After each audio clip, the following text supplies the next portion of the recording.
going on? Today we're talking about Jurassic World Camp Cretaceous Season 4. And if you haven't already, please smash the subscribe button and click on that bell so you can notify for future videos. And be sure to give this video a thumbs up. And wow, man, I just got done binge watching Jurassic World Camp Cretaceous Season 4 over on Netflix. And I gotta say, this show is so damn awesome. Somehow or another, Zack Stentz and crew have done it again. They keep this show fresh and exciting. I mean, I was on the edge of my seat the whole entire time I was watching this thing. Now, according to the show, it is now 6 months past since Jurassic World has fallen. When we last saw the kids at the end of Season 3, they finally made it off the island and they were sailing away on Mitch and Tiff's boat. But with the last shot of that show, it kind of gave us a hint that there was something really bad below decks. With that being said, I am now heading into spoilers for Jurassic World Camp Cretaceous Season 4. If you have not watched Season 4 yet, go watch it. Come on back and join the discussion.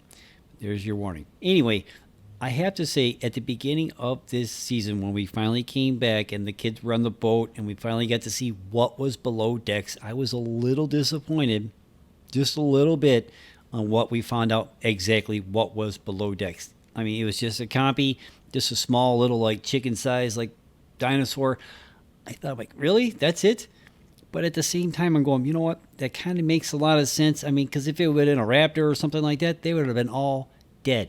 I mean, there was nowhere to go. I mean, they were in the middle of the ocean. What were they going to do? So it kind of made a lot of sense that it was just a compy on there, and they spent pretty much the whole entire episode trying to catch this thing. You know, then they get stuck in seaweed, and then Darius jumps in to go free up the boat, and then the shark starts coming, and then the mosasaurus shows up. Now that was the real threat for this episode. I mean, these episodes are only 20 minutes long, so this first one was like kind of action packed for 20 minutes. I mean, I was like, oh my god. And I have to admit, at first I'm going, there's no way that kid's gonna make it back to the boat before that shark gets there. I mean, they swim pretty damn fast. But a mosasaurus shows up, takes out the shark in quick fashion, and then becomes like the major foil for the episode. I mean, these kids did not stand a chance. And obviously, by the end of the first episode, the mosasaurus destroys the boat, and the kids end up washing up ashore on yet another island. Now, taking a look at the map, the kids left the island headed towards Costa Rica, or at least that's where they thought they were headed. I mean, Kenji said that he knew how to sail a boat and he knew how to use navigation equipment. So, and he was the one at the beginning of this show at the helm of the boat. So did he not know which direction he was heading in? Because I don't see any islands between Nublar and Costa Rica, unless like the compass was kind of messed up for whatever reason. They are going in a different direction. And what island are we on? We're obviously, I mean, I have no idea where we're at. Do you? Let me know in the comments down below. Now, I thought it was pretty cool how they brought characters and events from the previous seasons into this season, because we get to see Darius' older brother again when he gets a hold of Kash's phone and he makes a phone call for help. And his brother answers the phone and he realizes that his younger brother, who's been missing for 6 months, is still alive. Now, they hint at heavily towards the end of this season that he's packing up and he's going to go look for little bro. So maybe he'll pop up in Season 5 or maybe even Season 6 if we get that far.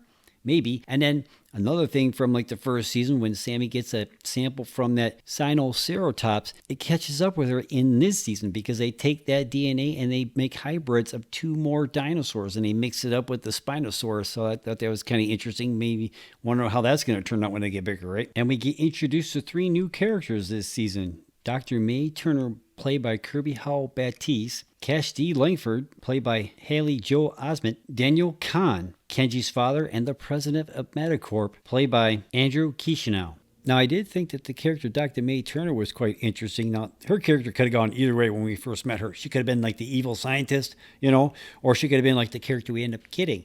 And I thought for sure she was going to make it, especially at that during that one episode when she got bit or scratched, whatever, by the dinosaur. I'm like, oh, dude, here she goes. I mean, because that's been how it's been for these kids. Because every time they seem to get next to or get to know a grown up that could actually help them, that grown up either somehow ends up escaping without the kids, or they end up dying, right? Especially like in Season 2, that one Hap guy that was with Mitch and Tiff, right? I mean, he was trying to help them out, and he ended up paying the price for it. But that's not the case with Dr. Turner. She ends up making it towards the end of this season. So obviously she's going to show up again. Hopefully she's going to show up again in Season 5 because the kids got to get off this island. And that's like another thing, right? I would like to see what this island looks like from the air because they got all these different environments. They got a desert environment, they got a jungle environment, they got a forest environment, and then they had that Arctic environment. How big is this island, for one? And two, how big are these ecospheres that they kept on talking about throughout the whole entire show? I mean, there's some really high-tech stuff going on for that, because like as soon as like the door closed, it had like this mirror effect. I thought that was really trippy. You know what I'm saying? Now, the second character we meet this season, Kash Langford. Now, again, he's being voiced by Haley Joel Osment. Yep, that's right. The I see dead people kid, right? I didn't recognize the name at first when I first saw it, and I was doing research for this video, and it didn't really dawn until I saw the picture. I'm going, oh my God, it's the We See Dead People kid. So, and I didn't recognize his voice, so I almost thought that it was Brad Whitford coming in to doing another voice for another character at first. But he was kind of interesting. He kind of gave me that, like, he kind of felt like the Mitch character that we got in season 2 mixed in with the Dennis character from the Jurassic Park first movie, right? I mean, it kind of, or he's like running it, but he doesn't really know what he's doing, and he's really arrogant, you know? I mean, because like this guy, he made it through this season, and I'm kind of shocked that he had made it through this season, because I'll put money on it right now. If there is a season 5, because it hasn't been greenlit yet, but I'm pretty sure it will be.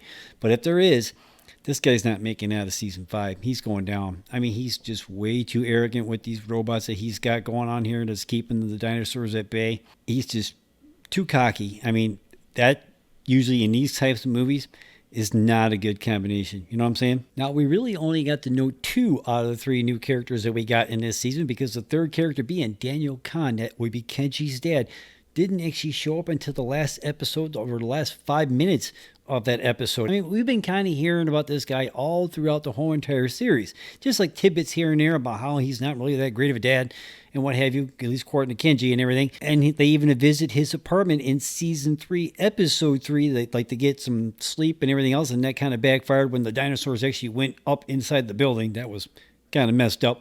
But however, we've been hearing about this guy for quite a while, but we actually did not see him until now. And to find out that he's actually ahead of the Manicorp group, like their company or whatever, that it's like the competing company against the Jurassic Park people, that's pretty interesting, right? I mean, that is a major plot twist that I did not see coming. And I thought it was pretty interesting on how they tied this Kash character in with the Sammy character, because he's the guy who blackmailed her parents, that got her to come to the island to get the sample for the dinosaur to give to Kenji's dad's company. I mean, the storytelling in this show, for a kid's show, is pretty damn good. You know what I mean? And it keeps building on top of it. And I can't wait to see what they do in season 5. In the timeline, the first season pretty much follows the events of the first film, and season 2 and 3 pretty much kind of bookend Jurassic World Fallen Kingdom.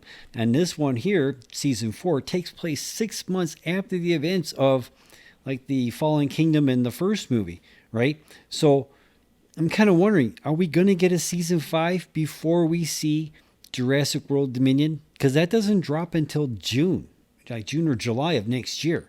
So that's a long time span for one. And that movie doesn't take place until 4 years after the events of all this stuff that's going on. So we've got, like, right now, 3.5 years worth of storytelling. So I don't know, man, I thought this season was totally awesome. The storytelling in this for a kid show is so deep, right? I mean, because they were showing that Yaz was already suffering from PTSD. I mean, she was having nightmares about the dinosaurs, and she talks to the others about having these dreams, and they said they had them too, except for Darius says, I haven't had any of these, which I think that kid's lying. I mean, you can't be going through all the stuff that these kids have been going through these last 4 seasons and not having any nightmares about this stuff. I don't care how much you're into the whole dinosaur thing. You can't tell me this is not scaring the hell out of you, right? I mean, I'm watching it. It's kind of freaking me out. I mean, I'm so curious of where they're going to go with this story, and if they're going to make us wait, right? If they'll make us wait till after the movie comes out, and then these kids finally make it home. I mean, and then what about the older guy? The older kid, Darius's older brother, is like pretty much like heading out, and he's going to go look for a younger brother and stuff and what have you. So how long are we going to wait to see about that? I mean, so I don't know, man. Did you watch Camp Cretaceous season 4? Let me know in the comments down below. Where does this rank with you with the other 3 seasons that we've gotten so far? I mean, I don't know, man. I don't know if I can actually rank the one season above the other, to be quite honest with you, because you almost can't go out of order with these, or at least as far as I'm concerned. Let me know what you think about that in the comments down below. I mean, the storytelling for a kid show is awesome. I love this show. I mean, I am so glad that I got turned on to this show. Thanks again, Jack. Anyway, I don't know, man. Let me know what you think in the comments down below.